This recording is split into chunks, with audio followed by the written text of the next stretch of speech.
কিন্তু আমি কোনোভাবে আন্ডার এস্টিমেট করা যাবে না। ওকে, এখানে শাহরুখ খানের এই যে টেজারের মধ্যে প্রথম ডায়লগটা ছিল এটা। এখানে মনে করুন যে অন্তরাত্মা নামে যে মুভিটা অনেক আগে নির্মাণ করা হয়েছিল, এখানে একটা চেয়ারের উপর বয়ে একদম সুন্দর করে একদম বিড়ি হাতে লয়ে একদম সানগ্লাস মাংস মানে অনেক একটা স্টাইলিশ একটা পিকচার আপলোড দিয়েছিল আজ থেকে বহু বছর আগে। ওইটা দেখার পর আমরা চমকাই গেছিলাম যে ভাই সেই সময় এইটা অনেক দুর্দান্ত ছিল। এখানে যে লুকটা, এখানে যে মনে করেন যে বিষয়বস্তুটা একদম মারাত্মক একটা গল্পের সাথে নির্মাণ করা হবে এই মুভিটা। এখানে ভারত থেকে নায়িকা নেওয়া হয়েছে। ওকে, তো এটা দেখার জন্য আমার অনেক আগ্রহ ছিল। কিন্তু ভাই এখানে যে প্রযোজনা সংস্থা যাদের অর্থায়নে এই মুভিটা নির্মাণ করা হয়েছে তারা হচ্ছে ঘাটিয়া টাইপের লোক, একদম বাকওয়াস। ভোসরিকে, ওটা কিন্তু একটা মহিলা লোক, ভোসরিকে খেপসি ধুকসি গালি ক্লাস করি না আর থাক যা গালি গালাস করছি এটা। ওকে, তো ওখানে তখন তারা রিলিজ করে নেয় এই মুভিটা। এখন বর্তমান সময়ে এসে বরবাদ মুভিটা রিলিজ করা হবে, সেই বরবাদ মুভিটার সাথে রিলিজ করে দেওয়া হচ্ছে, মানে মুভিটা রিলিজ করে দেওয়ার প্ল্যান করতেছে। এটা হচ্ছে একদম আর কি জঘন্য কাজ আমি মনে করবো। তো এই মুভিটা এখন এখানে যে টেজার রিলিজ করা হয়েছে আজকে সকালে ভোরে, একদম রাত্রিবেলা ভোরে ভোরে বলা যেতে পারে অলমোস্ট, মানে সেহরি করে উঠতে, সেহরি করার লাগে উঠছিল, মনে করেন যে রোজা রমজান মাস চলতেছে, সেহরি করার লাগে উঠা ওরা সেহরি খাওয়া বাদ দিয়ে এই টেজারটাই রিলিজ করে দিয়েছে। যা শালা মার গুড়ে চিনি দিয়ে সারফু দিয়ে খা। হ্যাঁ, কি বলবো, এমনটা আমার মনে হচ্ছে। এখন আপনার কি মনে হচ্ছে অবশ্যই কমেন্ট করে জানাবেন। অবশ্যই আমি কিন্তু প্রত্যেকটা কমেন্টে চেক দিই ভাই, কেউ কমেন্ট করে না ধরুন ইয়ারা, এটা কোনো হইলো কিছু। তো টেজারের মধ্যে প্রথমেই মনে করে শাকিব খান একটা মারাত্মক ডায়লগ দিয়ে উঠে যে আমি কিন্তু আমি কোনোভাবে আন্ডার এস্টিমেট করা যাবে না, মানে শাকিব খান কিন্তু শাকিব খান, কোনোভাবে তাকে এড়িয়ে যাওয়া যাবে না, কোনোভাবেই তাকে দেখেও না দেখার ভান করা যাবে না। শাকিব খান কিন্তু শাকিব খান, আমি কিন্তু আমি কোনোভাবে আন্ডার এস্টিমেট করা যাবে না।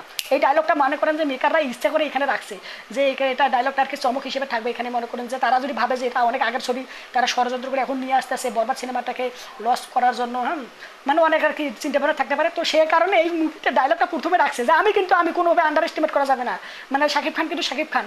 এটা আসলে শাকিব খানের যারা ফ্যান্স রয়েছে, ভক্তগণ রয়েছে, তারা কিন্তু এটা শুনে যে আসলে তো শাকিব খান তো শাকিব খান। ওকে, তাকে তো আমরা এড়িয়ে যেতে পারি না, তাকে কিন্তু আমরা দেখো না দেখার ভান করতে পারি না। ওকে, তাকে তো আন্ডার এস্টিমেট করা যাবে না। এটা আর কি মনে করছে তাদের ফিলোসফিটা এইভাবে কাজ করবে, তারা আর কি চিন্তা ভাবনা করবে। এই ক্ষেত্রে সিনেমাটা মনে করেন যে কিছুটা হলেও মানুষ গ্রহণযোগ্য গ্রহণ দেবে আর কি বলে ও গ্রহণ করবে। তো এই কারণে এইখানে মনে করেন ডায়লগটা রাখা হয়েছে আমি কিন্তু আমি কোনোভাবে আন্ডার এস্টিমেট করা যাবে। আবার এই সিনেমাটা যদি আমি বর্তমান সময় এসে বলে পিছিয়ে থাকবে। তবে এই সিনেমাটা যখন নির্মাণ করা হয়েছে আজ থেকে বহু বছর আগে, ঠিক সেই সময় যদি মুভিটা রিলিজ করা হতো তাহলে একটা দুর্দান্ত একটা মনে করেন যে মাইল ফলক তারা এই মুভিটার মাধ্যমে অর্জন করতে পারতো। কিন্তু বর্তমান সময়ে এসে, বর্তমান সময়ে যে মুভিগুলো আর কি রিলিজ করা হচ্ছে, বর্তমান টেকনিক্যালি বলেন বা কলাকৌশলী সহ যে মেকিংয়ের ক্ষেত্রে মুভিটা পিছিয়ে থাকবে বর্তমান সময় অনুযায়ী। তবে তো যখন এটা মুভি নির্মাণ করা হচ্ছে তখনকার অনুযায়ী এই মুভিটা দুর্দান্ত পারফেক্ট, একদম ভাগিযোগী ভাবতাম এটা সেটা কাঁকড়াতাম ব্যাঙ্গাসারা লেয়ারের মাথা একদম একদম মুড়া ঢুরা।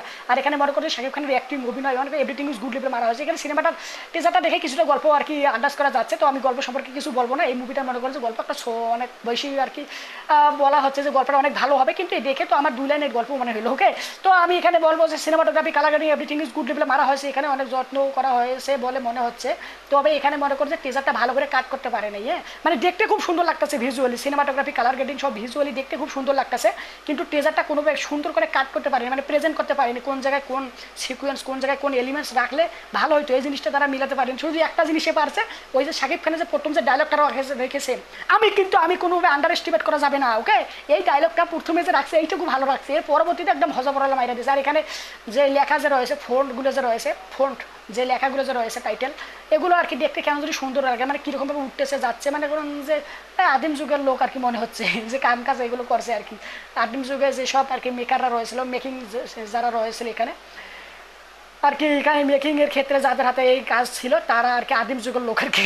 বর্তমান সময়ে এসে টেকনিক্যালি এতটা আর কি ইমপ্রুভ হয়েছে, এটা আর কি কোনোভাবেই আর কি গ্রহণযোগ্য বলে মনে হচ্ছে বর্তমান সময়ে এসে। ওকে, তো এর পাশাপাশি মনে করেন যে এখানে অভিনয়ের ক্ষেত্রে শাকিব খান একটু মুড়ে ধরে লেখা দিয়েছে, এখানে যেসব অভিনেতা অভিনেত্রী রয়েছে তারা খুব ভালো কাজ করেছে, ভালো মানে গল্প হবে। তো এই মুভিটা মনে করেন যে তখন যদি রিলিজ করা হতো, যখন নির্মাণ করেছে তখন ভালো একটা সাকসেস আনতে পারতো। বর্তমান সময়ে এসে মুভিটা, বর্তমান সময়ে যে মুভিগুলো রিলিজ করা হচ্ছে সেই মুভিগুলো থেকে পিছিয়ে থাকবে। তবে এই মুভিটা শাকিব খান একটা ডায়লগ দিয়েছে, কোনোভাবে আন্ডার এস্টিমেট করা যাবে না। শাকিব খান ভক্তরা আপনারা কি এই মুভি দেখবেন? অবশ্যই দেখবেন কিনা অবশ্যই কমেন্ট করে জানান। ভিডিওটা আমার, এই ভিডিওটা আমার কেমন লাগলো আপনাদের কাছে অবশ্যই কমেন্ট করে তাও জানাবেন। সম্পূর্ণ ভিডিওটা দেখার জন্য আপনাদেরকে জানাই অসংখ্য ধন্যবাদ। আমার চ্যানেলটা সাবস্ক্রাইব করা না থাকলে সাবস্ক্রাইব করে ভিডিওটা লাইক দিয়ে হামটা মেরে সেটা কাকড়াতে ব্যাঙ্গাসারা বাই।